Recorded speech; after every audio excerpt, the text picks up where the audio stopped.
25th? Holy cow, I didn't know I've been coming here since I was 10.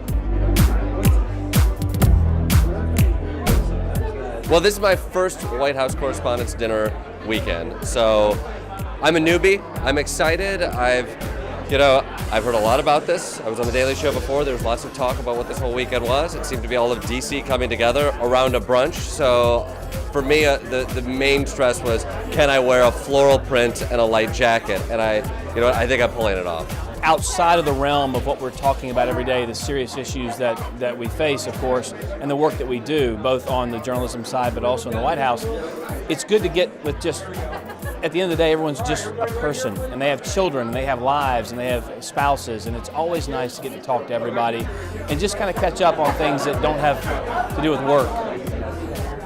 Thank you for your service. This is about military families and their sacrifice and a way of showing appreciation. I just met this incredible couple, and the fact that they're going to have a new home is really our country's way of saying thank you. Hi everybody, welcome to the 25th Annual Garden Brunch. Welcome everyone on behalf of Sally, Charlie, and new baby Chloe. Welcome to our house. We love hosting this. Really quickly, today at the brunch, we honor two great military organizations. But this whole weekend is really about the importance of journalism. And there are so many amazing journalists in the room, people who work in journalistic organizations. And it's not the easiest time, obviously, for people in that field. But I want you to know how deeply the rest of us appreciate what you do every single day. If there was one thing a message that I hope you could take away, it's that journalism matters not just in Washington, but across the United States and around the world. Today, we have very special programs we're getting behind. We've partnered with the Wells Fargo Military and Veterans Program and the Military Warrior Support Foundation. And once again, we partnered with NS2 Serves Training and Employee Assistance Program. They are doing great work. I'll tell you a little bit about NS2 Serves. It's an organization basically really the opportunity to take veterans who might not have all the skill sets that many of them do, that might have come out of high school and gone right into the military, might not have a college degree. And in 12 weeks, we transformed them from these hardworking military people into IT business consultants. It's a fascinating thing we get to do. This is our 10th class in the last 4.5 years. We've put 200 people through this. When you think about 200 people, we're creating careers for 200 people. Every one of these graduates has had a job opportunity. This current class, amazingly, has already been hired by Deloitte, all 19 of them. So congratulations to the...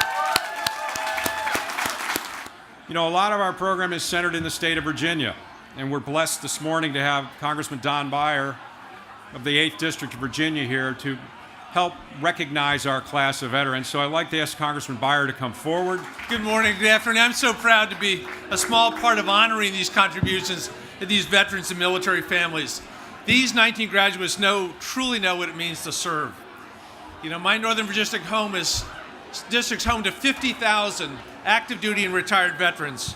And I'm proud that this whole metropolitan area has such a strong ethic of service and the same devotion that these individuals have shown. My father-in-law was wounded in the Battle of the Bulge. My dad served in Korea and then 20 years active duty. And if he'd had NS2 Serves, maybe he'd have gotten a good job with Deloitte rather than opening a car dealership. But I'm so pleased today to thank Mark for all you're doing, for what you've created, for letting the good people know about the good work of NS2 Serves. So let's now present the Champions of Freedom Award to the 2018 NS2 Serves graduating class.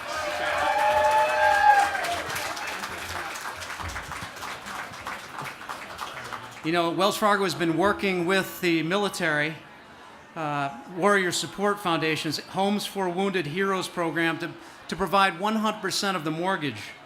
They're mortgage-free homes that go out to these veterans. They're the combat wounded veterans and also the Gold Star families as well. Now, once a veteran enters this program, they're awarded a home, and the family moves in, beginning a 3-year family and financial mentoring program to help helped him with his transition to life outside of the military into our civilian world, and also to ensure that they have the tools and the skills they need to maintain this house. Then, after successfully completing the mentoring program, the foundation officially transfers the deed to the veteran.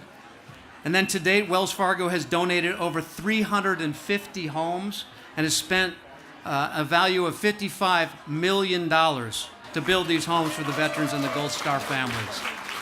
I have the distinct honor today as Lieutenant Governor of the Commonwealth of Virginia to recognize this extraordinary veteran and his wonderful family.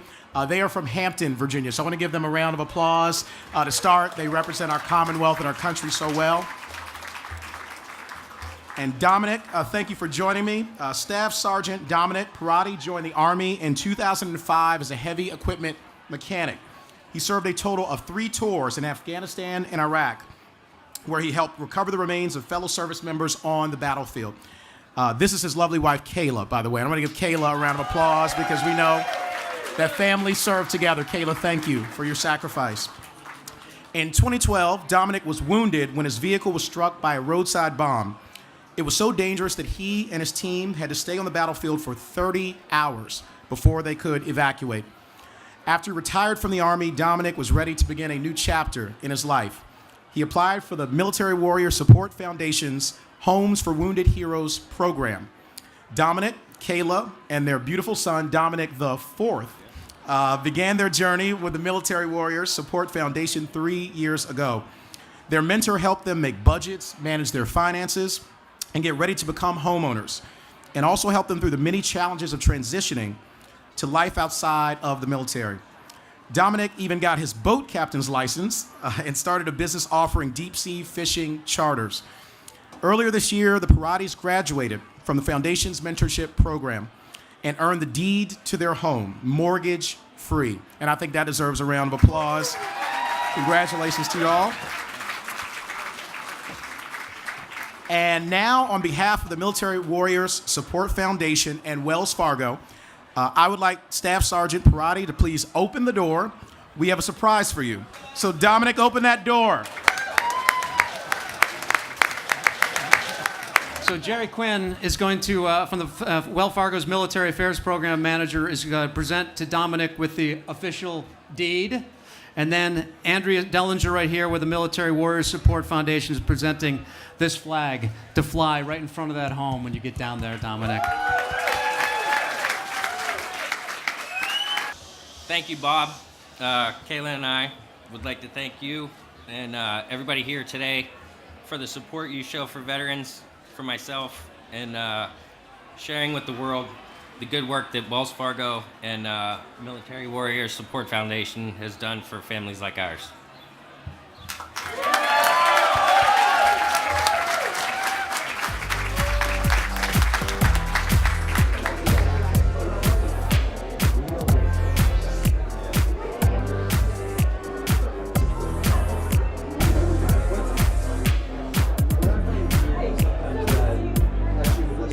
This is a celebration of great journalism. And you know, in a town that's so competitive, in an industry that's competitive, I don't think people understand we're celebrating one another. We're celebrating the hard work that's involved in being part of the free press. This weekend is important because it's time for people to come together and respect the First Amendment all together. But at the same time, we recognize that there are other benefits going on, like a great day, great celebration such as this to help military families and veterans. Well, I mean, I think it's a very challenging moment. It's a critical moment, in fact, in our nation's history. I mean, the freedom of the press, I think, is of paramount importance, regardless of your politics, regardless of how you feel on the issues. And I think you should always be concerned about any potential interference with the press or degrading of the press.